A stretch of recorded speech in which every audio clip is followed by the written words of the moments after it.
the beauty of this entire thing is that you are essentially adding up that 80%, which in normal case you would never have put together.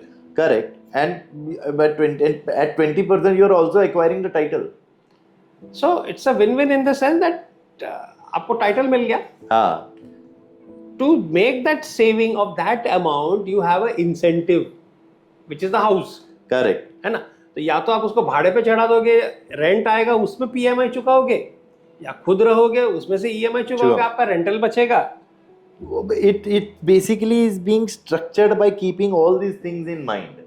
Okay, how do you enable a buyer to buy? So what are the issues today? What are the issues? The issue is I want to upgrade to an apartment, but then I am not getting an apartment of my choice. If I am getting an under construction apartment, I will have to sell this apartment. Then where do I stay in between? Then why do I stay in between? Correct. Then the pre-EMI kicks in. So it's heavy on my pocket. And then I have to change my ecosystem for 1.5 years, then come back here, wherever I am trying to define. So all these questions are answered by this one simple scheme. 20, 80, 20 on 20 investment, 80 on possession, stamp duty registration paid extra. So 20 plus around 7-8% more, so it comes to 27%. But then this it's a situation where it's keeping everybody happy. The customer is getting a flat of choice. Customer doesn't have an issue with paying the rent. Customer can unlock the best value of his apartment or an property which he wants to sell. And the developer is also getting a sale. But ultimately, when will the project get completed? Project will complete when the project will get sell. So this is, I believe, most of the projects in historically have been successful where the subvention or the where the funding of 80% is done by the developer, not by a financial institution. So this marks a change from previous scenarios where the builder would construct the building based on the funding he would receive from the buyer or an investor. Correct. Here the scenario is one where you're only putting down 20%. Balance expenditure is for the developer to put up. Correct. So that's the bona fide what he is bringing to table.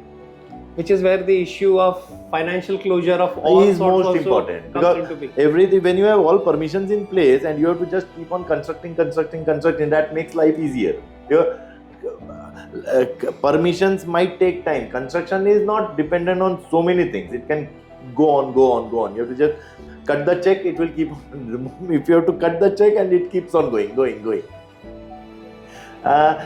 This also brings to few things which already, when does the market sees these kind of schemes? So what is a scenario in terms of overall economy as well as real estate as a business? So give us the answer from both perspectives. See, from the macro level of the economy, most of the time 2080 scheme or any kind of financial planning between two parties, between the developer and the buyer, is also seen from a perspective where the buyer says he has issues with payment plan. Where if the market is, if the macroeconomic economy is also not supporting it, but still he wants to buy, then also this kicks in.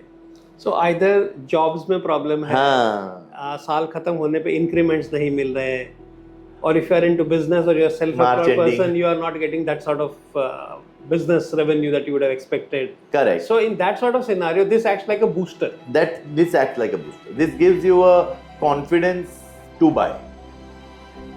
And देखो 20% तो आपको हर in every aspect of buying in real estate 20% तो आपको खुद का देना ही है ना. मतलब if you are buying a construction linked plan, you still have to pay 20%. If you are buying in any kind of financial plan, then 20% is the minimum requirement. You can face that 20% by 10% now, 80% by developer, 10% on OC or 10% now. you can do n number of permutation combinations, but ultimately 20% will have to kick in. So 20% is own contribution. That is a very clear part. The question is, when you get these sort of schemes being offered across the board, is it also signifying that the market is changing? The real estate market is changing from a scenario where you would wait for a buyer to come in, see the place, then decide when he wants to buy, then go for his funding. No, I think today the buyer knows what is his budget. Buyer knows his budget, but to actually go to a HFC or a bank and sign on the dotted line, शुरू हो जाता है ना, जिम्मेदारी शुरू हो जाती है. You are tied to that project. मतलब सीधे वर्ड्स में बोला, फ्लर्टेशन खत्म हुआ, मैरिज शुरू हो गई. And there is no looking back from now. Your meter is on.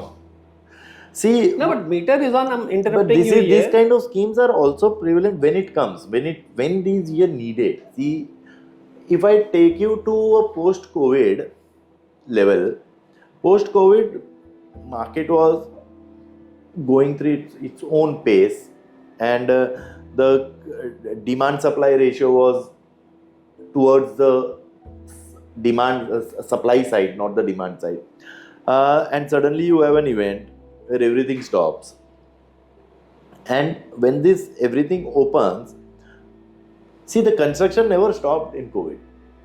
Developers kept on creating, but fortunately they were allowed, but they were given some incentives, they were given some benefits, and it was good on our part of our government that they were allowed to construct. No, but let me ask you this question. We never saw any of these schemes at that point in time. At that point of time, it was not required, because by the time you came out of the COVID, in the COVID, the buyer was in the COVID, was the buyer in the frame of mind of buying a real estate? नहीं, उसके बाद तो इतनी band बज चुकी थी, आपको अच्छा घर लेना है, बड़ा घर लेना है, तो वही सेफ एरिया में लेना है. So by the time in COVID, when the developer was thinking what to do, what not to do, the buyer was thinking, the developer was keep on constructing. By the time COVID came and everything was ready for this. Why everything got consumed immediately after COVID, and why are we seeing these kind of market bumps across markets? Why are we seeing such kind of escalation in price? Because by the time COVID ended, the buyer had decided to shift, and he had multiple options. The way ready possession product has moved in the market after COVID the velocity was great, and the volume also was great, and everybody was selling. Everybody, the secondary market was selling, the secondary market was selling, because somebody has to sell to buy because he had an option. Now, after this got consumed, suddenly the market went into under construction. Under construction market are, historically they are slow, because you don't take decision to buy an apartment 5 years. Yes, but Prashant, there is another side to the story here. If you look at current scenario, last 1 year, what we are seeing is there is launch of project which happens across each month. Practically each month you have a new project being launched. In all those cases, possession is 5 years plus. Hence, because you have increased the number of floors. Right.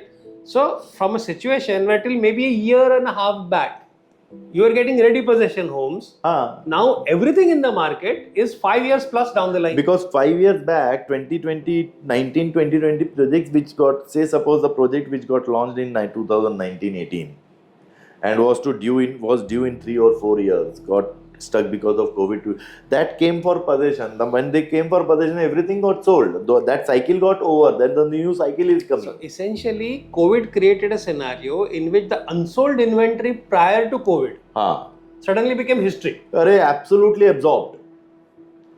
Absolutely absorbed.